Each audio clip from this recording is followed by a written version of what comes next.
Hi, it's Steve and Caleb from Brownells, and today we have something very special from Franklin Armory. Caleb, you want to tell us about it? We do, Steve. We have an AR-15, but not just any AR-15. This one is the F17, which is chambered in 17 WSM. Which is something I don't know much about. So the 17 WSM is the hottest and fastest rimfire round on the market. Even faster than the HMR? Yes. Yep. And it carries more velocity and more muzzle energy. So this is one. This is the longest range, or has the longest range capabilities out of any of the other rimfires. Wow. Which is pretty neat. So the cool thing is that they put it in an AR-15, and another cool thing is that there are some states and some areas that like restrict your ability to hunt certain things, and there are some states out there that prevent you from varmint hunting with anything other than a rimfire. Seriously? Yeah, there's places out there. It's, it's weird, it's whatever, but they exist. And so the cool thing about that, the reason why all this matters to me and why we're even bringing this up is because, like, let's say you're living in one of those states, you're hunting varmint, and you see like a coyote at 250, 300, 400 yards away. Not 4 yards, that's super close. 400 yards away, Yeah, right? there you go. And you wanna reach out and touch it. Well, other rimfires, you're gonna have a really hard time doing that. Well, how do you make something like that work in a semi-auto? Because the 17 HMR and 22 Magnum have had problems in semi-autos. Yes, because that's all like blowback stuff. Yeah. And once you start creeping up in pressure, blowback is no longer a good idea because your bolt velocity is just too fast. You can't slow it down enough to get it to function reliably. But if you speed it up, then you're blowing cases. Right. So you have to delay that unlocking somehow. And Franklin Armory, they hold the patent. They own the patents, and I think they own the other company, but the Osprey piston system. Okay, yeah. So they put an Osprey piston in this bad boy, and now the bolt lugs actually lock into the barrel extension, and now it's piston operated. So this round has enough pressure to operate a piston system. It does, and they had the piston system itself is pretty close to the chamber, which is why what they had to do to get it to run reliably. Yeah, let's take a gander at it. Okay, yeah. Well, let's just pull this bad boy apart and take a look. Let's look under the hood, as it were. So there's, yeah, there we go. Where's I can't see the button. Show me where you guys can see it. All right, there we go. So it's as you can tell, it's not ambidextrous. So I was doing that facing you guys, but pretty much everything is just like an AR-15. The takedown. Okay, I imagine the guts are the same, the trigger and hammer and all that stuff. Yeah. So let me do this here. I've done this before, I promise. But yeah, so we'll take a little detour to the lower receiver. Why not? All the controls are the same. Okay, it's just painted green, that's all. It's painted green. Yeah, they added some QD studs integral to the receiver itself. Nice, nice touch. I haven't looked at the buffer and spring yet, so we could. I'm sure they're substantial. Let's take a gander here. Yeah.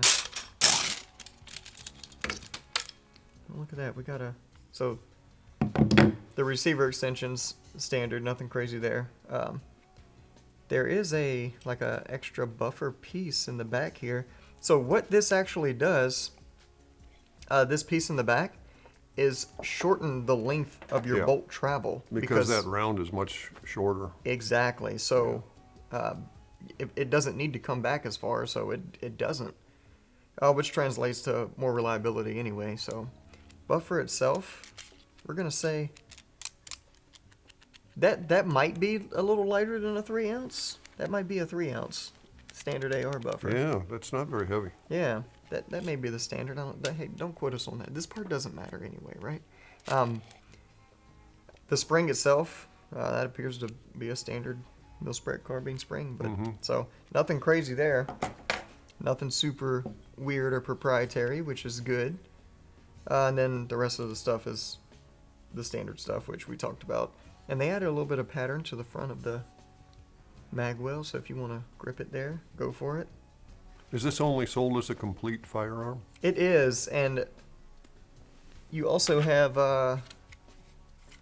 proprietary magazine. Fairly unique, yeah. Yeah, which, I mean, fits in a standard mag well, but yeah, it is sold as a complete firearm. As of right now, anyways. So that's got the relief there for the rim to jump up, Yep. just like on any 22 long rifle semi-auto, something like that. Yeah, so. So pretty straightforward design. Yep. Two-piece, screwed together. You can get in there and do maintenance if you have to. Yeah, take it apart. Wouldn't be too crazy to take apart. Not bad. Proprietary magazines. The magazines are $200 a piece. No, I'm just kidding. That'd be terrible. But fortunately, they're not. All right. So take a look at that bolt carrier group there. That's a little different. Charging handles. Wow. Standard mil-spec charging handles, so you can swap this out to whatever you want. Radian, whatever. I say Radian because that's what I'd recommend, but whatever you want. Little tiny bolt head on there. Yeah, interesting. But it's in basically a full-size carrier with the abutment here for the piston to hit against. Interesting. And are there forward assist notches on there? Yeah. There are 5 of them. All right, it's cut for the forward assist, so if you need to push something in a battery, you can do that. No big deal. I guess, yeah, you don't have to push it very far. If you're like, find yourself surrounded by coyotes or something in the streets, you can hit your forward assist and save your life or whatever. I don't know what's going on. I don't know what you're doing, but the point is you can do it. Okay. All right, so other than that, upper receiver is pretty standard. This is their billet upper, but I Yeah. mean, it looks pretty normal in there. But the piston's coming through, so let's go ahead. Let's pull the handguard off and take a look at that Yeah, piston. I want to see what's underneath there. All right. Already removed. I cheated. I removed one of the bottom lock screws already. Oh, so you've seen it already. I have. I took a gander. Good. Let me get some stuff going here. I'm just gonna loosen these 2 handguard screws real quick. So I take it that clamps onto a specialized barrel nut? Yep. It sure does. That's good. That's a secure way to do it. And then there's a screw on top here that has like a piston guide on there. We'll just move that. Got anti-rotation tabs on your handguard. Yeah, if you can shoot that far with it, you might as well have a nice free float handguard to mount your bipod onto. Absolutely. Oh, wow. And there it is.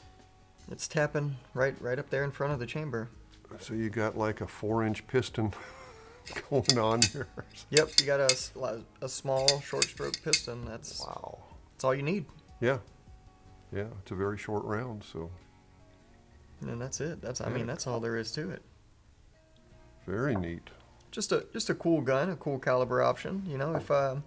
If that's something you're not gonna use, you don't care about that caliber, fine. If you do, then this is definitely the one to get. I wonder how long it took them to figure out where to put the gas block on that.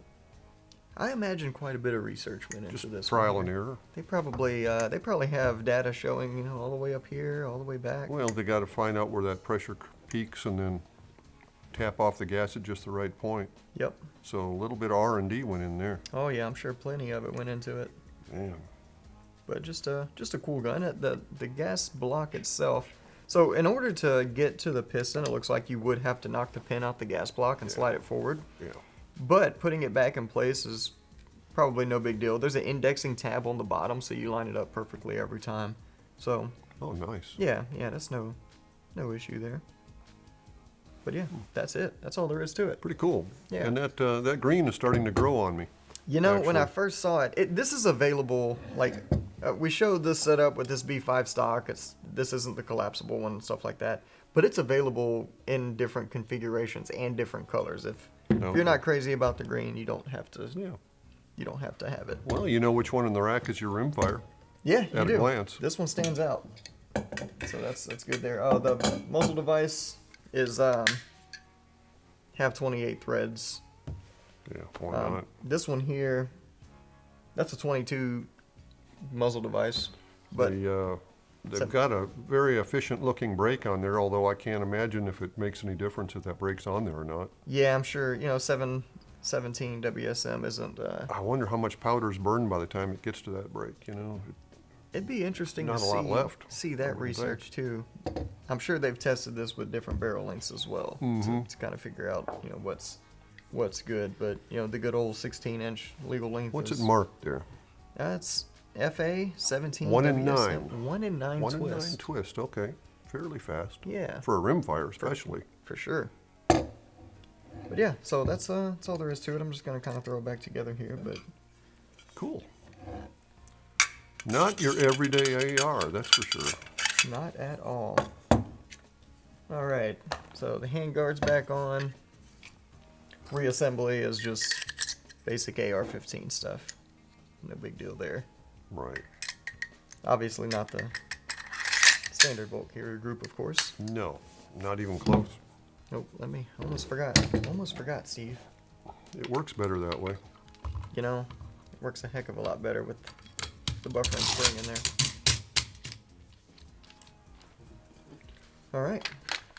Well, that is the F17 from Franklin Armory.